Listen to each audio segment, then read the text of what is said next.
الرحمن الرحیم۔ معزز ناظرین و سامعین کرام، السلام علیکم ورحمۃ اللہ وبرکاتہ۔ تاریخ اسلام کے شہ سوار حضرت ابو بکر رضی اللہ عنہ نے ایک دن قریش کی زبانی ایک بات سنی، جس کی وجہ سے قریش کے لوگ آپ رضی اللہ عنہ کے رفیق و صدیق محمد امین صلی اللہ علیہ وآلہ وسلم کو طعن و تشنیع کر رہے تھے۔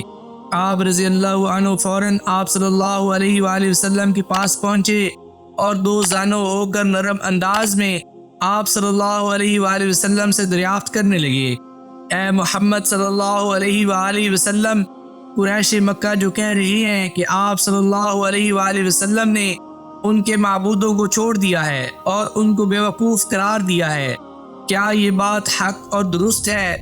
آپ صلی اللہ علیہ وآلہ وسلم نے فرمایا، ہاں، میں اللہ کا رسول صلی اللہ علیہ وآلہ وسلم اور اس کا پیغمبر ہوں۔ مجھے اللہ تعالیٰ نے اس لیے مبعوث فرمایا کہ میں اس کے پیغام کو لوگوں تک پہنچاؤں، اور میں تجھے بھی اللہ کی طرف حق کے ساتھ دعوت دیتا ہوں۔ خدا گواہ ہے کہ یہ بات حق ہے۔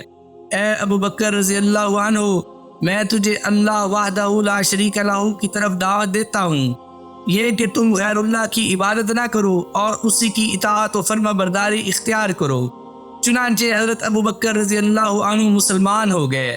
انہوں نے اسلام قبول کرنے میں ذرا بھی ہچکچاہٹ محسوس نہ کی، اس لیے کہ وہ آپ صلی اللہ علیہ وآلہ وسلم کے سچے ہونے، آپ صلی اللہ علیہ وآلہ وسلم کی حسن فطرت اور عمدہ اخلاق سے واقف تھے۔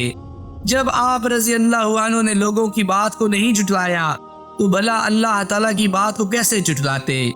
نبی اکرم صلی اللہ علیہ وآلہ وسلم فرماتے تھے، میں نے جس کو بھی اسلام کی دعوت دی اس نے پس و پیش کیا اور کچھ نہ کچھ غور و فکر کیا، لیکن جب حضرت ابو بکر رضی اللہ عنہ کے سامنے اسلام کی دعوت پیش کی تو انہوں نے بلا تردد اور بلا توقف اسلام کی دعوت کو قبول کیا۔ یہ واقعہ البدایہ والنہایہ میں پیش کیا گیا ہے۔ ایک دن چاشت کا وقت تھا، حضرت صلی اللہ علیہ وآلہ وسلم بیت اللہ کے پاس تشریف فرما تھے۔ آپ صلی اللہ علیہ وآلہ وسلم کا دہن مبارک ذکر و تسبیح سے معطر ہو رہا تھا کہ خدا کے دشمن ابو جہل کی آپ صلی اللہ علیہ وآلہ وسلم پر نظر پڑی، جو اپنے گھر سے نکل کر بیت اللہ کے ارد گرد بے مقصد پھر رہا تھا۔ وہ بڑے فخر و تکبر کے انداز میں آپ صلی اللہ علیہ وآلہ وسلم کے قریب آیا اور ازرائے مزاح کہنے لگا، اے محمد، کیا کوئی نئی بات پیش آئی ہے؟ آپ صلی اللہ علیہ وآلہ وسلم نے فرمایا، ہاں، آج کی رات مجھے معراج کرائی گئی۔ ابو جہل ہنسا اور تمسخر کے انداز میں کہنے لگا، کس طرف؟ آپ صلی اللہ علیہ وآلہ وسلم نے فرمایا، بیت المقدس کی جانب۔ ابو جہل نے تھوڑی دیر کے لیے ہنسنے سے توقف اختیار کیا، پھر آپ صلی اللہ علیہ وآلہ وسلم کے قریب ہو کر آہستہ آواز میں متعجبانہ لہجے میں کہنے لگا، رات آپ کو بیت المقدس کی سیر کرائی گئی اور صبح کو آپ ہمارے سامنے بھی پہنچ گئے۔ پھر مسکرایا اور پوچھنے لگا، اے محمد، اگر میں سب لوگوں کو جمع کروں تو کیا آپ صلی اللہ علیہ وآلہ وسلم وہ بات جو آپ نے مجھے بتائی ہے ان سب کو بھی بتا دیں گے؟ آپ صلی اللہ علیہ وآلہ وسلم نے فرمایا، ہاں، میں ان کو بھی بیان کر دوں گا۔ چنانچہ ابو جہل خوشی خوشی لوگوں کو جمع کرنے لگا اور ان کو آپ صلی اللہ علیہ وآلہ وسلم کی بتائی ہوئی بات بتانے لگا۔ لوگوں کا ایک ازدحام ہو گیا، لوگ اظہار تعجب کرنے لگے اور اس خبر کو ناقابل یقین سمجھنے لگے۔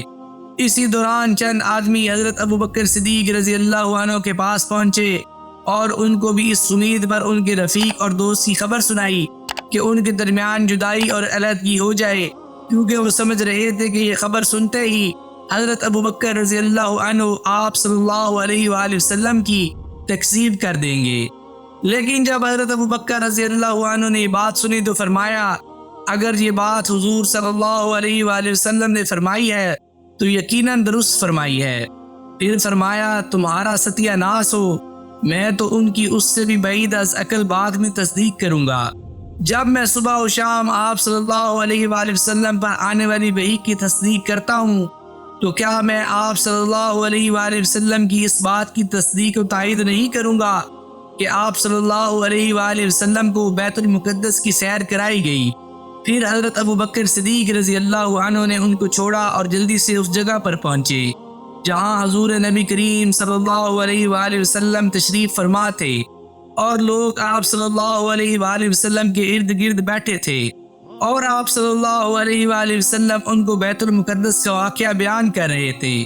جب بھی حضور صلی اللہ علیہ وآلہ وسلم کوئی بات ارشاد فرماتے تو صدیق اکبر رضی اللہ عنہ فرماتے کہ آپ صلی اللہ علیہ وآلہ وسلم نے سچ فرمایا، آپ صلی اللہ علیہ وآلہ وسلم نے سچ فرمایا۔ پس اس روز سے حضرت صلی اللہ علیہ وآلہ وسلم نے آپ رضی اللہ عنہ کا نام الصدیق رکھ دیا۔ ایک دفعہ کسی نے حضرت ابو بکر صدیق رضی اللہ عنہ کو یہ خبر دی کہ آپ کے ساتھی کو مشرکین نے پکڑ لیا ہے۔ آپ برہنہ سر دوڑتے ہوئے بیت اللہ شریف پہنچے تو دیکھا کہ مشرکین نے رسول اللہ صلی اللہ علیہ وآلہ وسلم کو ایک جگہ پر گرایا ہوا ہے، اور آپ صلی اللہ علیہ وآلہ وسلم پر ٹوٹ پڑے ہیں، اور آپ صلی اللہ علیہ وآلہ وسلم کو طعناً کہہ رہے ہیں تو وہی شخص ہے جس نے کئی معبودوں کو ایک ہی معبود بنا دیا ہے۔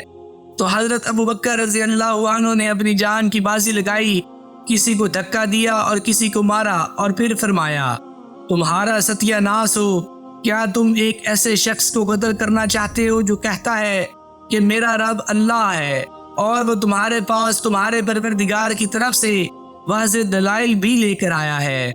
حضرت علی کرم اللہ وجہ فرماتے ہیں کیا تم مجھے جواب نہیں دو گے؟ خدا کی قسم ابو بکر رضی اللہ عنہ کا ایک لمحہ آل فرعون کے مومن جیسے شخص زمین کے ہزاروں لمحوں سے بہتر ہے۔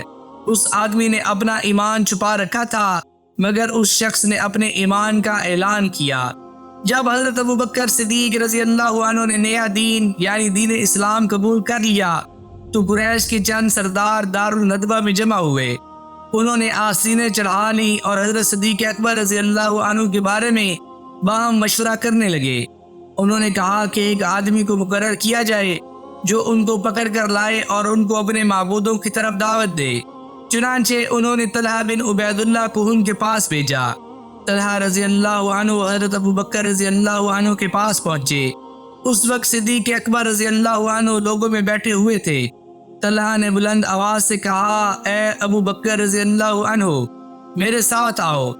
حضرت ابو بکر رضی اللہ عنہ نے پوچھا تم مجھے کس کی طرف دعوت دیتے ہو؟ اس نے کہا میں آپ کو لات و عزیٰ کی عبادت کی طرف دعوت دیتا ہوں۔ حضرت ابو بکر رضی اللہ عنہ نے فرمایا کون لات؟ طلحہ نے کہا اللہ کی بیٹیاں۔ حضرت ابو بکر رضی اللہ عنہ نے فرمایا تو پھر ان کی ماں کون سی ہے؟ یہ سن کر طلحہ خاموش ہو گئے، کوئی بات زبان سے نہیں نکالی۔ حضرت ابو بکر رضی اللہ عنہ طلحہ کے ساتھیوں کی طرف متوجہ ہوئے اور فرمایا اپنے ساتھی کو جواب دو۔ وہ بھی خاموش رہے، انہوں نے جواب نہیں دیا۔ طلحہ اپنے ساتھیوں کی طرف کافی دیر تک دیکھتے رہے کہ وہ خوفناک قسم کی خاموشی میں غرق اور سرگرداں ہیں، تو دوبارہ کہنے لگے اے ابو بکر رضی اللہ عنہ اٹھو، میں گواہی دیتا ہوں کہ اللہ کے سوا کوئی معبود نہیں ہے، اور گواہی دیتا ہوں کہ محمد صلی اللہ علیہ وآلہ وسلم اللہ کے رسول ہیں۔ یہ سن کر حضرت ابو بکر رضی اللہ عنہ نے ان کا ہاتھ پکڑا اور انہیں رسول اللہ صلی اللہ علیہ وآلہ وسلم کے پاس لے گئے۔ صبح کی روشنی چہار سو پھیلی، اندھیرا ختم ہوا اور حضرت ابو بکر صدیق رضی اللہ عنہ اپنا سامان جمع کرنے لگے اور زیادہ راہ تیار کرنے لگے۔ سفر کی تیاری کرنے کے بعد اپنا عصا لیا اور روانہ ہو گئے۔ اپنے دل میں جذبات ایمان کو لیتے ہوئے مکہ سے جدا ہوئے اور ایمان سے معمور دل کو لے کر حبشہ کی سرزمین کا رخ کیا۔ جب برق الغمات یعنی یمن میں ایک مقام پر پہنچے تو ابن الدغنہ کی آپ رضی اللہ عنہ سے ملاقات ہوئی، جو مشہور قبیلہ کارا کا سردار تھا۔ اس نے جوش بری آواز میں پوچھا اے ابو بکر رضی اللہ عنہ کہاں کا ارادہ ہے؟ حضرت ابو بکر رضی اللہ عنہ نے بڑی نرمی سے جواب دیا کہ مجھے میری قوم نے نکال دیا، بس میں نے اب ارادہ کر لیا ہے کہ زمین کی سیاحت کروں تاکہ اپنے رب کی عبادت کر سکوں۔ ابن الدغنہ نے افسوس کا اظہار کرتے ہوئے کہا اے ابو بکر رضی اللہ عنہ آپ جیسا آدمی نہ نکلتا ہے اور نہ نکالا جاتا ہے۔ آپ تو ضرورت مند کو کما کر دیتے ہیں، صلہ رحمی کرتے ہیں، یتیم اور بے سہارا لوگوں کا بوجھ اٹھاتے ہیں، مہمان نوازی کرتے ہیں، حق پر قائم رہنے کی وجہ سے آنے والے مصائب پر دوسروں کی مدد کرتے ہیں۔ میں آپ کو پناہ دیتا ہوں، آپ واپس چلیے اور اپنے شہر میں اپنے رب کی عبادت کیجیے۔ حضرت ابوبکر رضی اللہ عنہ واپس لوٹ آئے۔ ابن الدغنہ بھی آپ کے ہمراہ چلا آیا۔ شام کے وقت ابن الدغنہ قریش کے سرداروں کے پاس گیا اور ان سے جا کر کہا، ابوبکر رضی اللہ عنہ جیسا شخص نہ خود نکلتا ہے اور نہ اسے نکالا جاتا ہے۔ کیا تم ایسے آدمی کو نکالتے ہو جو غریبوں کے لیے کما کر لاتا ہے، صلہ رحمی کرتا ہے، بے کسوں کا بوجھ اٹھاتا ہے اور مہمان نوازی کرتا ہے، اور حق پر قائم رہنے کی وجہ سے آنے والی مصیبتوں پر دوسروں کی مدد کرتا ہے؟ قریش مکہ نے ابن الدغنہ کی پناہ کو قبول کرتے ہوئے اس سے کہا، ابوبکر رضی اللہ عنہ کو کہہ دو کہ وہ اپنے گھر میں اپنے رب کی عبادت کرے، وہاں جتنی چاہے نمازیں پڑھے اور قرآن کی تلاوت کرے، لیکن ہمیں اس وجہ سے تکلیف نہ دے اور یہ کام اعلان نہ کرے، کیونکہ ہمیں خدشہ ہے کہ کہیں ہماری عورتیں اور ہمارے بچے اس فتنہ سے دوچار نہ ہو جائیں۔ حضرت ابوبکر رضی اللہ عنہ ایک عرصہ تک گھر ہی میں اپنے رب کی عبادت کرتے رہے، نہ نماز اعلان پڑھتے اور نہ ہی کسی دوسرے گھر میں قرآن شریف کی تلاوت کرتے۔ لیکن پھر حضرت ابوبکر رضی اللہ عنہ کے دل میں کوئی بات آئی تو انہوں نے اپنے گھر کے صحن میں ایک مسجد بنا لی اور اس میں نماز پڑھنے لگے اور قرآن شریف کی تلاوت کرنے لگے۔ دیکھتے ہی دیکھتے مشرکین کی عورتیں اور بچے وہاں جمع ہونے لگے۔ وہ حضرت ابوبکر رضی اللہ عنہ کو دیکھتے تھے۔ حضرت ابوبکر رضی اللہ عنہ بڑے رونے والے انسان تھے۔ جب قرآن پڑھتے تو اپنے آنسوؤں کو نہ روک پاتے۔ اس صورتحال سے مشرکین میں سے اشراف قریش گھبرا گئے۔ چنانچہ انہوں نے ابن الدغنہ کو بلایا۔ جب وہ آیا تو اس سے کہنے لگے، ہم نے آپ کے پناہ دینے کی وجہ سے ابوبکر رضی اللہ عنہ کو اس شرط پر پناہ دی تھی کہ وہ اپنے گھر میں اپنے رب کی عبادت کریں گے۔ انہوں نے تو اس سے تجاوز کرتے ہوئے اپنے گھر کے صحن میں ایک مسجد بنا لی ہے جہاں وہ کھلم کھلا نماز پڑھتے ہیں اور تلاوت قرآن کرتے ہیں، اور ہمیں ڈر ہے کہ کہیں ہماری عورتیں اور ہماری اولاد اس فتنہ سے دوچار نہ ہو جائیں، لہٰذا تم اس کو باز کرو۔ اگر وہ گھر ہی میں اکتفا کو پسند کرے تو ٹھیک ہے، ورنہ وہ تیری دی ہوئی پناہ کو تجھے واپس کر دے۔ چنانچہ ابن الدغنہ حضرت ابوبکر رضی اللہ عنہ کے پاس آیا اور نہایت سکون و اطمینان سے بیٹھنے کے بعد آپ رضی اللہ عنہ سے کہنے لگا، آپ رضی اللہ عنہ وہ بات جانتے ہیں جس پر ہمارا اتفاق ہوا تھا، یا تو آپ رضی اللہ عنہ اس پر اکتفا کریں یا پھر میری پناہ مجھے واپس لوٹا دیں، کیونکہ میں یہ بات پسند نہیں کرتا کہ عرب کے لوگ سنیں کہ میں نے ایک آدمی سے پناہ کا معاہدہ کیا تھا جسے میں نے توڑ دیا۔ حضرت ابوبکر صدیق رضی اللہ عنہ نے نہایت مضبوط دل سے اس کو جواب دیا کہ میں تیری پناہ تجھے واپس کرتا ہوں اور اللہ عز و جل کی پناہ پر راضی و خوش ہوں۔ معزز ناظرین و سامعین کرام، حضرت ابوبکر صدیق رضی اللہ عنہ کے 100 ایمان افروز قصوں کی سیریز کی آج کی اس قسط میں بس اتنا ہی۔ آگے آنے والی مزید دلچسپ ویڈیوز کو دیکھنے کے لیے اس چینل کو لائک، شیئر اور سبسکرائب ضرور کر دیجیے گا، اور ساتھ دیے گئے بیل کے آئیکن کو بھی دبا دیجیے تاکہ آگے آنے والی مزید ویڈیوز آپ تک پہنچتی رہیں۔ مجھے اپنی دعاؤں میں یاد رکھیے گا۔ جزاک اللہ۔